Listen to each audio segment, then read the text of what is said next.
महाराष्ट्राची मुलुख मैदान तोफ दमदार आमदार माननीय गोपीचंद पडळकर साहेब यांना वाढदिवसाच्या लाख लाख शुभेच्छा।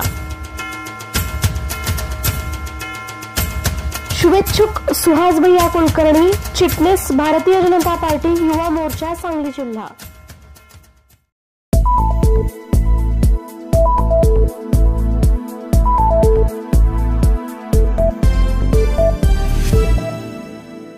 प्रशासकीय यंत्रणा झाली हाय अलर्ट। जिल्हाधिकारी जिल्हा पोलीस प्रमुखांकडून पाहणी। टेंभू योजनेच्या 6व्या टप्प्याच्या भूमिपूजनाचा व भव्य शेतकरी मेळाव्याचा पूर्वनियोजित कार्यक्रम हा दिनांक 2 ऑक्टोबर रोजी होणार होता, परंतु काही कारणास्तव सदरचा कार्यक्रम हा आता दिनांक 1 ऑक्टोबर रोजी सकाळी 11 वाजता होणार आहे। या कार्यक्रमासाठी मुख्यमंत्री एकनाथ शिंदे, उपमुख्यमंत्री देवेंद्र फडणवीस आणि अजित पवार यांच्यासह दिग्गज मान्यवर या ठिकाणी उपस्थित राहणार आहेत। या पार्श्वभूमीवर विटा शहर व परिसरांची पाहणी प्रशासकीय यंत्रणेने केली। जिल्हाधिकारी राजा दयानिधी, पोलीस प्रमुख संदीप घुगे यांच्यासह प्रशासनातील अनेक लोक या ठिकाणी उपस्थित होते। कोणताही अनुचित प्रकार घडू नये म्हणून पोलिसांच्या वतीने चोख बंदोबस्त ठेवण्यात आला आहे।